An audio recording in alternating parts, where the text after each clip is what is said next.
kaawam di dox ay jéego ngir rek daal di annuler notice rouge bi nga xam ne mi ngi ci ndoddam. bu ñu ca noppee dañuy ñëw ci 8 milliards yi nga xam ne jotoon nañ ko génnee ci li ñu wax ci li nga xam ne moom moo di inondation yu amoon ca Bakel. Bougane Gueye Dany, Pape Djibril Fall ak ki nga xam ne nag moom moo di Mbaye Dione ñu daal di constitué wu ngir rek bëgg a def benn commission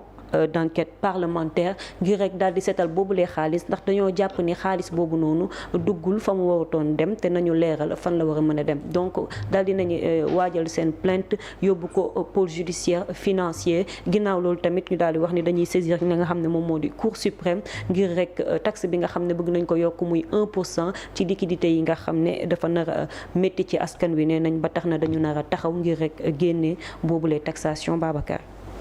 waaw mën naa joxe sama gis-gis directement parce que dama jàpp ne ñaar ci wet moom la am ma liir keroog ñaari nit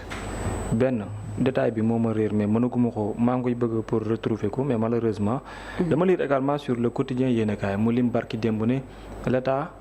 en mode cash su ma juumalee. waaw mode transfert la ko defee. très bien mooy même mun a jëy les transferts d'argent yi mu defal. exactement waa Bakel ak yu demee noonu. à travers parce que sama xarit bu ma ko jotoon sax mu envoyé waat ma document bi ak li ma gis mu bind ko ci kër mais malheureusement mu jëw ma ko jot mais dañu waxoon carrément que ne dañuy def benn décaissement à partir de xaw ma 18 octobre su fekkente ne jiw ma par rapport ndax dafa dem nag ci wàllu 8 milliards yi la mooy laaj gi samp xam nga encore une fois soo gisee nit ñi toog fii nii parfois di ŋàññi seen communication. ci benn côté lii moo tax. mais jusque là depuis quelque temps après ñu ngi wax waxu milliards 8 milliards yi fan la nekk wala fan la nekk ñu bare di poser question alors que même moment à travers des sources yi ngay am yow xam nga ne am na luñ ciy jëf mais waxuñu ko nit ñi problème mooy am parce que il y a eu des décaissements de l'État du Sénégal bàyyi ko ci ministère bi dem ci yenn ménages yi mais y a pas de communication su nit ñi xamul après même question bi moom la ñuy posé wu. te ce qui est normal mooy soo jëlee alalu askan bi am foo koy dugal da nga war a génnaat ci mbedd mi ne nangam ak nangam ak nangam fii la dugg lii lañ koy defee et c'est ce qui est bien fait pour des députés comme nu mu tuddati. Pape Djibril Fall ak pour Mbaye Dione et ils ont raison parce que l'argent du contribuable bi la mais soo ko diggee ne dafa am foo koy dugal après gisuñu ko mais dañuy toog poser même question yi parce que problème boobu noonu moom moo taxaw fu mu toll nii donc pour man. C'est une excellente idée. J'ai vu également aussi Thierno Alassane Sall mu lancer une très bonne idée parce qu'il a dit que au-delà de son plainte dafay dem defi ji le tour de sa plainte autant pour moi dafay dem defi ji le tour du Sénégal pour jéem a xool en matière d'électrification lan la gars yi réaliser gul ak lan la ñu réaliser gul. dara boo ci nekkee da la koy jaral. il a tort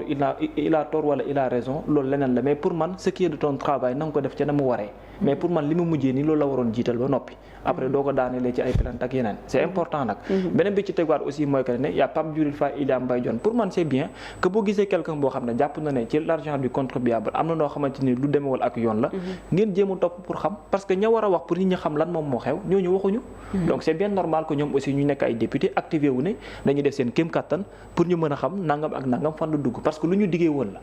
te loo diggee mu toll ci 8 milliards de francs CFA du caaxaan soo koy dugal nag expliquer nit ñi ne fii la dugg wala lii laa ci def pour man c'est une très bonne idée c'est une très bonne chose aussi jërëjëf Babacar ñoom ils sont dans leur rôle de député dañu bëgg a xam fii nga xam ne foofu la koppar yi daal di dugg kon boo ko mën nañ ci indil ay leeral Mohamed Diallo Macky Sall da doon wax naan def ko moo gën a métti wax ko kon boo ko defee wax ko ndax loolu indiwul jiixi jaaxa tey ci 8 milliards yi ñuy tudd waaw dafa wax bi sax defe naa foofu laa daanale mais une remarque de forme ñëpp xam ne une initiative parlementaire lu su mel ni ay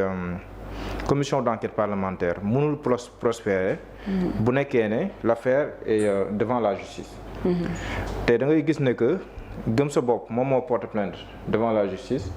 bi ngi appuyer aussi initiative parlementaire bi nga xam te ñoom Mbaye Dione def ak Pape Djibril Fall donc foog ñu def choix pour bañ benn bi yàqu beneen bi parce que ñaar yi mënuñoo ànd soit dañuy retirer plainte bi fee ci kanam pôle judiciaire bi ñu bàyyi initiative parlementaire dem l'enquête parlementaire soit l'enquête parlementaire tëb ñu bàyyi pôle judiciaire def liggéeyam mais ñaari mënta ànd donc ça c'est une remarque de forme boo xam ne nii bëggoon naa ko def ci mbir mi beneen bi aussi ci wàllum bëgg a leeral bi loolu dafa jàpp ne rôle député la député lépp loo xam ne nii jàpp na ne lu rëndum la d'autant plus que 8 milliards yi daaw lañ ko annoncé woon am neen droit ñoom exiger du gouvernement ñu mën koo leer à travers des questions écrites commission d'enquête parlementaire lu munti doon même si marathon budgétaire bi ñuy waajal aussi ñàkkul ne dinañ interpeller la ministre chargée des solidarités ak yu demee noonu. pour mu mën see indi ay leeral. loolu je pense que da leen koy nangul et c'est une initiative à saluer. seen rôle de député moom rek la ñuy def mais déglu naa le ministre de l'assainissement. Cheikh Tidiane Dièye mu wax ne que par rapport à Bakel am na si loo xam ne nii nguur gi def na ko. mu wax si 8 milliards yi transfert yi nga xam te nii moom la soxna Maimouna Dièye def wax na ko si. mu wax na tamit am na benn entrepôt bu mag boo xam ne nii def nañ ko fu jege Bakel pour mën a taxaw waa Bakel. mu wax nañ tamit bokkoon na si ay sac à terre ay sac suuf pour mën a amaana. dakkal kii bi ndox mi. voilà pour gàttandu ko quoi. waxoon nañ tamit ay 2000 matelas 10 000 moustiquaires ak une vingtaine de motopompes. loolu moom moo koy wax en conférence de presse. ak ndox bu nit ñi di jëfandikoo ak yooyu. mu wax ne Maimouna Dièye ay transfert d'argent la def mais sori aussi parce que loolu Maimouna Dièye moo ko war a leeral soxna Maimouna Dièye. non dina am document bi moom laay wëraat. moom ngay wër nii moom laay wëraat nii. mu wax ne tamit. si wàllum mbay mi tamit ministère de l'agriculture aussi taxaw na leen. si wàllum ay semences ak wàllum ay financement moom lii nii la wax waaye jàpp naa ne soxla nañ beaucoup plus de communication et de clarté par rapport ak li nga xam moom moo xew. beneen faiblesse bu opposition am par rapport ak lii. xam nga lii ça concerne directement les populations. ñoom ils sont des députés du peuple donc seen droit la seen devoir sax laa wax ni ñoo def mais dafay gën a baax bu amee une adhésion populaire par rapport à seen combat man j'aurais bien aimé par exemple gis waa Bakel organiser une manifestation pour exiger la lumière sur ça. loolu daf leen di gën a doole sax ñoom député yi ñoo xam ne kat ñoom li ñuy wax askan wi yóbbantewu askan bi la mais loolu c'est vrai que maa ngi dégg ñi naan tel maire wax na ni ñi jiital drogue yooyu mais les populations yi dëkk ci gox yi ñuy wax ni aussi bu ñu jugee dafay gën a jox écho te day doon une appropriation de lii nii nga xam ne ñoo ko kii sinon ñenn ñi mën nañ soupçonner une approche politicienne or bu nekkee population yi ñoom ñoo ko porté député ñoo dimbali leen même bu nekkee député yi ñu def seen loolu lañu def encore une fois dafay xaw a ku nekk mën na koo jàngatee leneen léegi nag fi ngay laaj foofu laay daan si wàllum communication la communication elle n'est pas bonne. xam nga lii ni ma wax nii Cheikh Tidiane Dièye mi ngi ko waxee si seen gouvernement face à la presse. mais seen gouvernement face à la presse bi passé il y a beaucoup de ratages et de manquements d'abord ci forme bi ministre yi ñu annoncé woon ñoom ñëpp ñëwuñu par exemple le ministre de l'Intérieur n'est pas venu Cheikh Tidiane Dièye dafa waroon voyager dafa ñëw wax rek dem donc kii rek a fa desoon le ministre de l'éducation moom moo fa desoon ak le représentant du ministre de l'assainissement donc loolu je pense que du point de vue de la forme dafa am ay ratages yu bari yoo xam ne daf say am donc jàpp naa ne lu su mel ni même si sujet yi nga xam te ni moom lañ abordé aussi par rapport au contexte il y a eu des ratages moo tax cette communication là elle est passée presque inaperçue su lu mel ni gouvernement face à la presse loolu defe naa ne war nañ si tirer ay leçons pour ëllëg buñ koy defaat mu mën a nekk une réussite presse bi ñuy dem am lu ñu yóbbaale mais mu intéressant trop mais mu bañ a nekk rek benn monologue boo xam ne nii ne dafay ñëw tirer benn bilan wax pendant 20 minutes loolu ce n'est pas trop intéressant loolu bokkul ak gouvernement face à la presse bu ñu wax gouvernement face à la presse laaj ak tontu bi moom moo ëpp solo que ay exposé au ministre bu nekkee loolu ku nekk mën nga def sa conférence de presse bopp pour mën a def sa exposé wala nga def sa benn vidéo live Facebook wala lu mu demee nga def sa exposé je pense que loolu bokk na si li nga xam te ni moom lañu war a corriger beneen bi muy posé mooy problème communication nguur gi ce problème il est là si yenn ministères yi bon c'est vrai que yenn saa yi ñu ngi def mais communication yenn saa yi bi koy accompagner dafay des et je pense que loolu war nañ ko corriger bu baax a baax parce que aussi la communication elle est très importante surtout nguur bu toll ñoom fi nga xam ne nii aussi fa leen toll. beneen aussi c'est l'aspect politique de l'affaire boobu laay daanale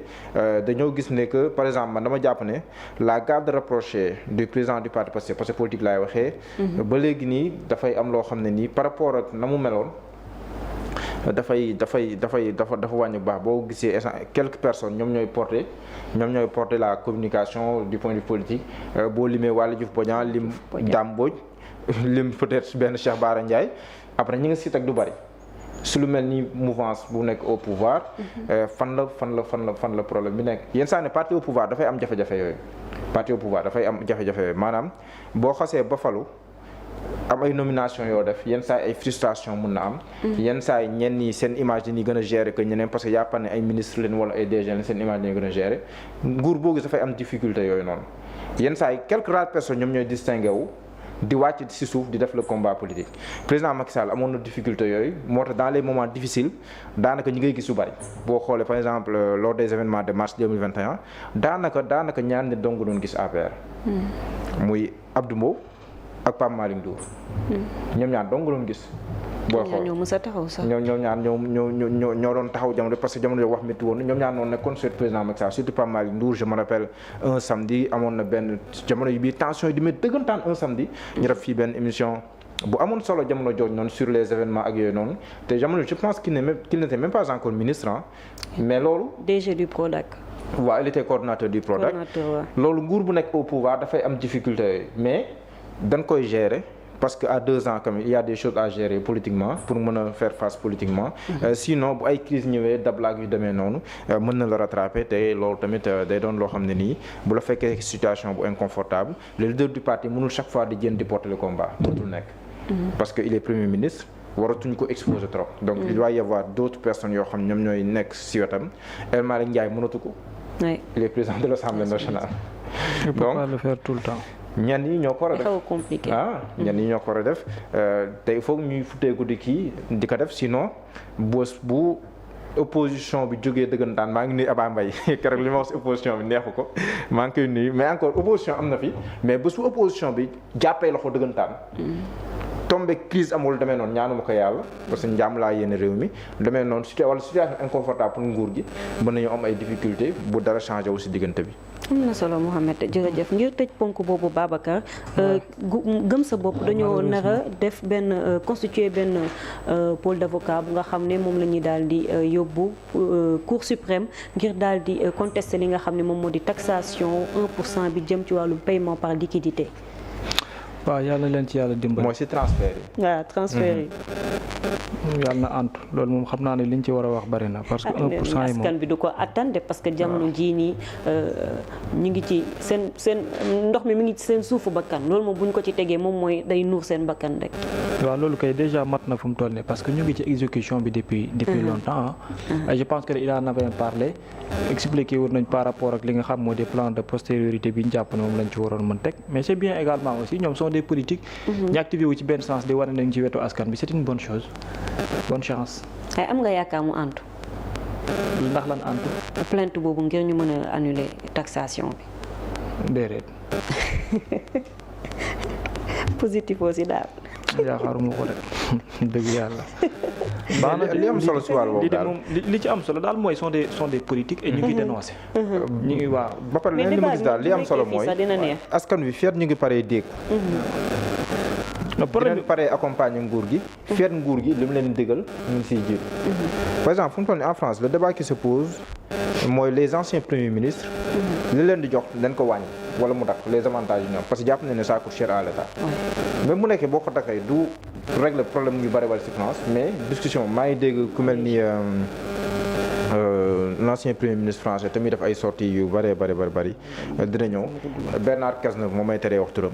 dina ñëw mais moom muy wax na que sax moom pare na Dominique de Villepin muy wax ne que moom sax moom pare na pour renoncer aux avantages ñoom moom la donc am na foo xam ne bu fa réew toll da ngay xaar que ñiy jiite ñu def les sacrifices qu'il faut. ñu ngay wax lu bari ñu ngi wax si nan la ñuy ndax waruñoo gën a taxer lu ñu tuddee les fonds communs. loolu pour man c'est un débat intéressant parce que autant mën nañ wax ne que les inspecteurs des impôts ak demee noonu bëriwul ñu matuñ sax 200 wala bu ñu ko mëntee si leen yem. donc il est compréhensible bu ñu atteindre seen objectif par rapport ak objectif ñu atteindre ñu jox leen kii pour ne pas les exposer à la corruption ak demee noonu lay bu taxaw la mais man ku mel ni man su ma xalaatee alkaati bi si mbedd mi xalaat ñeneen ak ñeneen ñoo xam ñu ngi def liggéey yu am solo si réew mi te amuñu yenn avantage yi donc est-ce que waruñu relativiser mbir yi surtout bu ñuy wax wàllum redressement ak jamonoy soxla koppar ak yu demee noonu donc yooyu ay réflexion la yoon da nga ko war a pousser waruñu koo ragal parce que ñu ngi woo askan wi si ay sacrifice kon sacrifice il faut mu dem à tous les niveaux parce que nakar fa laay daanale arab yi ñoo koy faral di wax ci benn proverbe dañuy wax ne que nakar buñ ko paacoowee rek mu woyof donc métit parce que sacrifice la buñ ko ñëpp bokkee rek mu woyof kon nañ ko bokk. jërëjëf Mouhamed jërëjëf lii moo nekkoon ponk bu mujj bi ñeewaloom